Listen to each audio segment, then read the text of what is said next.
Hi all, എല്ലാവരും സുഖമായിട്ടിരിക്കുന്നു എന്ന് വിചാരിക്കുന്നു. കണ്ണൂരോളത്തിൻ്റെ പുതിയ വീഡിയോയിലേക്ക് എല്ലാവർക്കും സ്വാഗതം. ഞാനിന്ന് പഴശ്ശി ഡാം കാണാനാണ് വന്നിരിക്കുന്നത്. എല്ലാവർക്കും അറിയുന്നത് പോലെ കണ്ണൂർ ജില്ലയിലെ മട്ടന്നൂരിനടുത്ത് ഇരിക്കൂർ ഇരിട്ടി സംസ്ഥാന പാതയിലെ പടിയൂർ ഗ്രാമപഞ്ചായത്തിൽ കുയിലൂർ എന്ന പ്രദേശത്ത് വളപട്ടണം നദിക്ക് കുറുകെ നിർമ്മിച്ചിട്ടുള്ള പ്രകൃതി സുന്ദരമായ അണക്കെട്ടാണ് പഴശ്ശി അണക്കെട്ട്. കുയിലൂർ എന്ന പ്രദേശത്ത് സ്ഥിതി ചെയ്യുന്നതുകൊണ്ട് പഴശ്ശി അണക്കെട്ടിനെ കുയിലൂർ അണക്കെട്ടെന്നും പറയാറുണ്ട്. കണ്ണൂർ ജില്ലയിലെ എല്ലാ ഭാഗത്തേക്കും കൂടാതെ മാഹി പ്രദേശത്തേക്കും കൃഷി ആവശ്യത്തിനായിട്ടുള്ള വെള്ളം എത്തിക്കുക എന്ന ഉദ്ദേശത്തോടെയാണ് ഈ പദ്ധതി ആരംഭം കുറിച്ചത്. പക്ഷേ കാർഷിക ആവശ്യത്തിന് ജലം നൽകുന്നതിൽ ഈ അണക്കെട്ടിന് വൻ പരാജയമായിരുന്നു. ഇപ്പോൾ കുടിവെള്ളം ശേഖരിക്കുന്നതിനും വിതരണം ചെയ്യുന്നതിനും മാത്രമായിട്ടാണ് ഇത് ഉപയോഗിക്കുന്നത്. വളപട്ടണം പുഴയിലേക്ക് കുടക് മലകളിൽ നിന്നും വയനാടൻ കാടുകളിൽ നിന്നൊക്കെ വെള്ളം ഒഴുകി എത്തിച്ചേരുന്നുണ്ട്. ഈ വളപട്ടണം പുഴക്ക് കുറുകെയാണ് ഈ പഴശ്ശി ഡാം നിർമ്മിച്ചിട്ടുള്ളത്. ഇതിൻ്റെ ഒരു കര ഇരിട്ടി താലൂക്കിലെ കുയിലൂർ പ്രദേശവും മറ്റേ കര ഇരിട്ടി താലൂക്കിലെ തന്നെ വെളിയമ്പ്രയുമാണ്. 2012 ആഗസ്റ്റിൽ ശക്തമായ മഴക്കാലത്ത് ഡാമിൻ്റെ ഷട്ടറുകൾ തുറക്കാൻ താമസിച്ചതിനെ തുടർന്ന് വെള്ളപ്പൊക്കമുണ്ടാവുകയും അങ്ങനെ ഇരിട്ടി പട്ടണത്തിന് കുറേ നാശനഷ്ടങ്ങൾ സംഭവിക്കുകയും ചെയ്തിരുന്നു. മാത്രമല്ല ഡാം കവിഞ്ഞൊഴുകുന്ന അവസ്ഥ വരെ ഒഴുകും എന്നുള്ള സ്ഥിതിയിൽ വരെ എത്തിയിരുന്നു. കണ്ണൂർ ജില്ലയുടെ വിവിധ ഭാഗങ്ങളിലേക്ക് കുടിവെള്ളം എത്തിക്കുന്നതിന് ഈ പദ്ധതിയുടെ സംഭരണികൾ പ്രദേശത്ത് പ്രത്യേക കിണറുകളും പമ്പിംഗ് സംവിധാനങ്ങളൊക്കെ പ്രവർത്തിച്ചു വരുന്നുണ്ട്. അതുപോലെ ജപ്പാൻ കുടിവെള്ള പദ്ധതി, പിന്നെ കണ്ണൂർ ടൗണിലൊക്കെ വെള്ളം എത്തിക്കുന്ന കുളച്ചേരി പദ്ധതി, പിന്നെ തലശ്ശേരി ഭാഗത്തൊക്കെ വെള്ളം എത്തിക്കുന്ന അഞ്ചരക്കണ്ടി പദ്ധതി ഒക്കെ ഇതിൻ്റെ അനുബന്ധ പദ്ധതികളായി പ്രവർത്തിക്കുന്നു.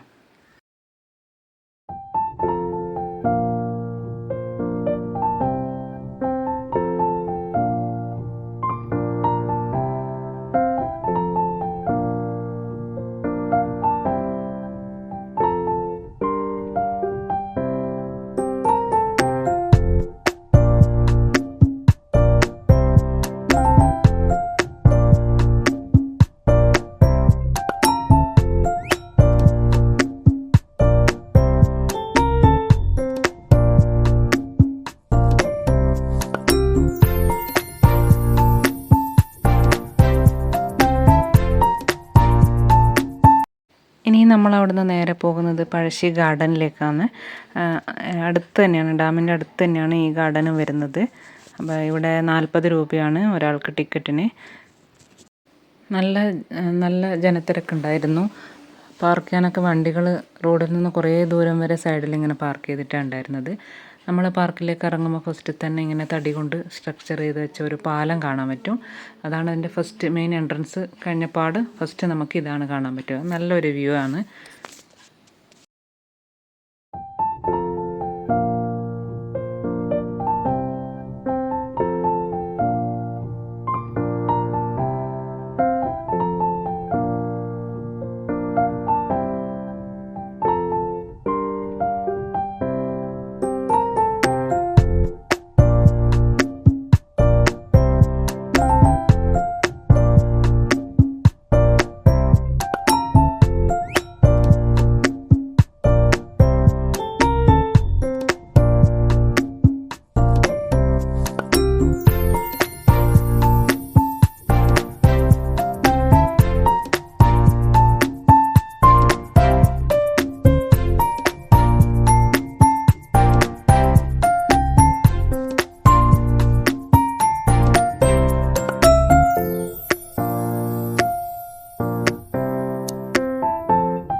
അപ്പോൾ നമ്മൾ പുറത്തുനിന്ന് കാണുമ്പോൾ വിചാരിക്കുന്ന പോലെ വെറും ഒരു ഗാർഡൻ മാത്രമേ അല്ല, നല്ല എല്ലാ ഫെസിലിറ്റീസും ഉള്ള ഒരു നല്ലൊരു പാർക്കാണ്.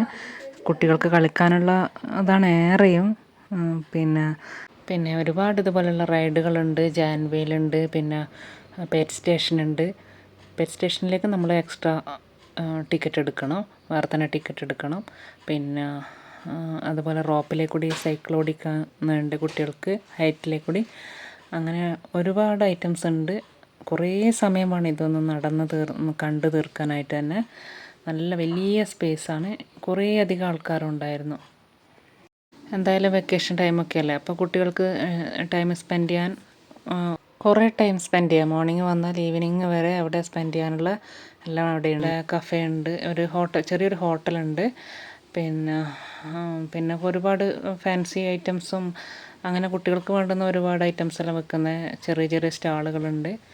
പിന്നെ നല്ല മരത്തിൻ്റെ തണലും ഒക്കെ ആയിട്ട് കുറേ സമയം നമുക്ക് നടക്കാനും ഇരിക്കാനും ഒക്കെയുള്ള നല്ല സൂപ്പർ വലിയ ഗാർഡനാണ് കേട്ടോ. വലിയൊരു പാർക്ക് തന്നെയാണ്. നമ്മൾ കയറുമ്പോൾ വിചാരിച്ചത് പഴശ്ശി ഗാർഡൻ എന്ന് പറഞ്ഞിട്ടൊരു ചെറിയൊരു ഗാർഡൻ ആയിരിക്കും എന്നാണ് വിചാരിച്ചത്. പുറമേ കാണുമ്പോൾ അങ്ങനെ മാത്രമേ തോന്നുള്ളൂ. വളരെ ഇത്രയും അധികം സ്പേസുള്ള നല്ല വലിയ പാർക്കാണ്.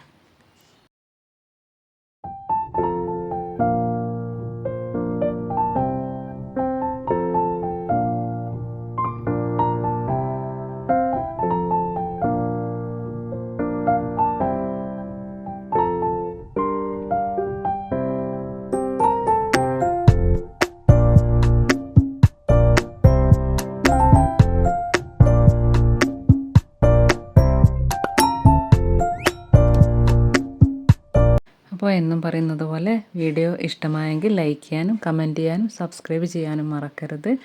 മറ്റൊരു വീഡിയോയുമായി നമുക്ക് നാളെ കണ്ടുമുട്ടാം. നിങ്ങളുടെ വിലപ്പെട്ട സമയം എനിക്ക് വേണ്ടി ചെലവഴിച്ചതിന് നന്ദി.